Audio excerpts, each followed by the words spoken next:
BNR gold and diamonds తరుగు తక్కువ బంగారం ఎక్కువ. ఇప్పుడు మన వైజాగ్ లో జూలై 24న గ్రాండ్ ఓపెనింగ్. ఏఎన్ఆర్ గారితో గొడవ ఏంది? గొడవ ఏముంది, ఈయన దేవదాస్ తీశారని కూడా. దేవదాసు వల్లే కృష్ణ గారికి ఏఎన్ఆర్కి మధ్య చిన్న గ్యాప్ వచ్చింది. కృష్ణ గారి దేవదాసుని నవయుగ డిస్ట్రిబ్యూట్ చేయడం ఏఎన్ఆర్ గారికి అసలు నచ్చలేదు. అక్కడి నుంచి సారథి వాళ్ళతో గొడవ పెట్టుకొని ఆయన బయటికి వెళ్ళిపోయి చాలా తతంగం చేశారు. కృష్ణ గారు ఎంతో ఇష్టపడి దేవదాసు సినిమా చేసుకుంటే ఆ సినిమా మీద తన దేవదాసుని రిలీజ్ చేశాడు.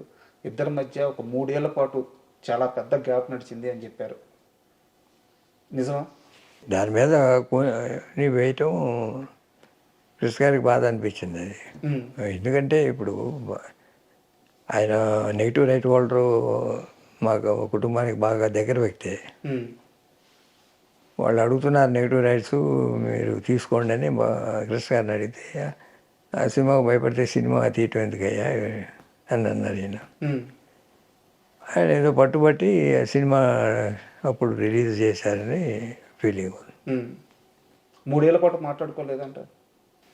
కలిసి ఉండకపోవచ్చు, మాట్లాడుకోవట్లేదంటే మేము మెడ్రాస్లో ఉండేవాళ్ళం అప్పుడు, ఆయన ఇక్కడ ఉండేవారు. 2-3 ఏళ్ళు సినిమా కూడా లేదు ఆయనకి అప్పుడు. ఆ పీరియడ్లో గ్యాప్లో హార్ట్ ఆపరేషన్ చేసుకున్నారు. అప్పుడే తిరిగి వచ్చారు కదా, దేవదాసు రిలీజ్కి ముందు తిరిగి వచ్చారు. తర్వాత కాలంలో కలిసి మాట్లాడుతున్నారు. కృష్ణ గారిని బాగా ఇష్టపడ్డ హీరోలు అంటే ఎవరి పేరు చెప్తారు? రామారావు.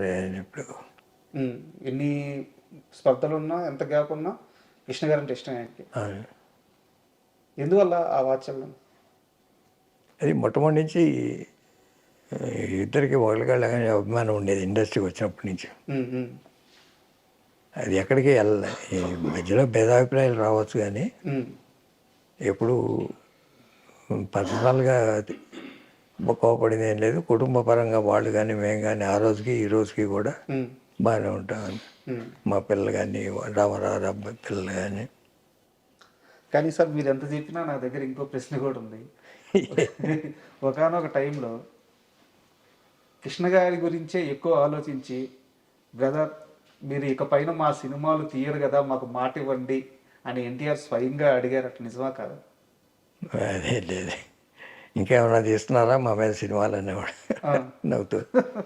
సరదాగా జరిగిన సంభాషణ. సార్ మళ్ళీ మనం పద్మాలయ విషయానికి వస్తే మహేష్ బాబు గారితో కొడుకుదిద్దిన కాపురం ఇట్లాంటి కొన్ని సినిమాలు ఆయన చిన్నగా ఉన్నప్పుడే మీ బ్యానర్లో కొన్ని సినిమాలు స్టార్ట్ అయ్యాయి. మీరు చాలా దగ్గర నుంచి చూస్తుంటారు మహేష్ బాబు గారి యాక్టింగ్ కానీ, లేకపోతే కృష్ణ గారు అప్పుడు ఊటీకి తీసుకెళ్ళి యాక్టింగ్ చేయించుకోవడం కానీ. అసలు కృష్ణ గారి మైండ్ సెట్ ఎలా ఉండేది మహేష్ బాబు గారి విషయంలో? ఎంత పెద్ద హీరో అవుతారని ఆయన నమ్మారు? ముందు నుంచే ఎందుకు సినిమాలు చేయించారు? అంటే ముందు నుంచి రమేష్ బాబు చైల్డ్ ఆర్టిస్ట్గా చేసినట్టు మహేష్ బాబుని కూడా చైల్డ్ ఆర్టిస్ట్గా చేశారు. బట్ కొడుకు తీసిన కాపురం చేసేటప్పుడు మాత్రం పెద్ద హీరో అవుతాడని నమ్మకం మాకు వచ్చేసింది.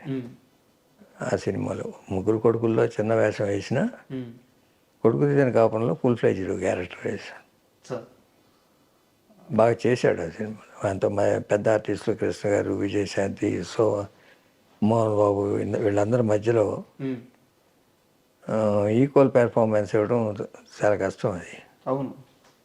బట్ ఎక్కడ వాళ్ళకన్నా ఒక మెట్టు ఎక్కువ ఉన్నాడు కదా, ఇది ఎక్కడ తగ్గదు. డామినేషన్.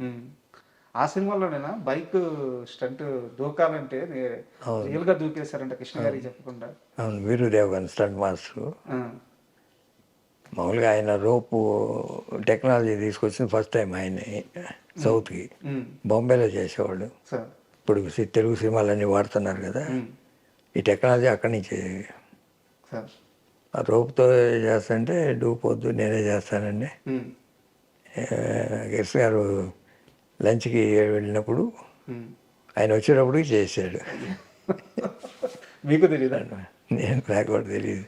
ఏమన్నారు కృష్ణ గారి తర్వాత? ఎందుకు అట్లాంటి రిస్కులు చేసుకుంటావు, మంచిది కాదని వాడు. తర్వాత యాక్టింగ్ కొన్నాళ్ళు బ్రేక్ ఇచ్చాడు కదా ఒక.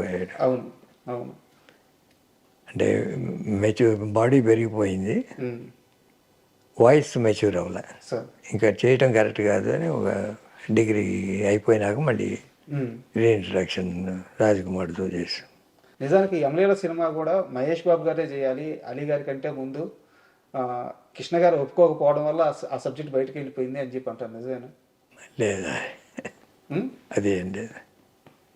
అండ్ రాఘవేంద్రరావు గారితో మీరు మీ బ్యానర్లో ఒక్క సినిమా కూడా తెలుగులో చేయలేదు. తెలుగులో తెలుగులో చేయలేదు. కానీ కృష్ణ గారు తన వారసుని ఫుల్ ఫ్లెడ్జ్డ్ హీరోగా పరిచయం చేసేటప్పుడు రాఘవేంద్రరావు గారినే నమ్మడానికి కారణం ఏంటి? మెయిన్ దత్తు, దత్తు గారు ప్రొడ్యూసరు. ఉమ్, కొంచెం మామూలుగా భారీ సినిమాలు చేస్తుంటాడు. ఉమ్, రాఘవేంద్రరావు కమర్షియల్ డైరెక్టరు, రెండు మిక్స్ అయితే బెటర్ అనే ఉద్దేశంతో చేయమన్నాడు. సరే. పెర్ఫార్మెన్స్ కొత్తవాడైనా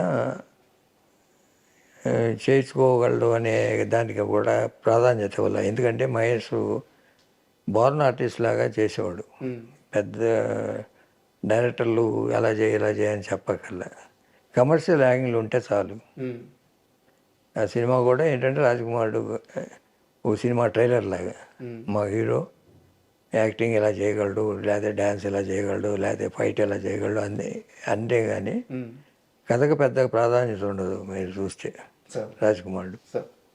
వాటికి రాఘవేంద్రరావు బాగా చేస్తాడు. సరే. ఇది కమర్షియల్ ఎలిమెంట్స్. సో అంటే ఎలాగో రాజకుమారుడు ప్రస్తావన వచ్చింది కాబట్టి చాలా చిన్న వయసు సార్ నాది, 10 ఏళ్ళు ఉంటాయో ఏమో సరిగ్గా గుర్తులేదు.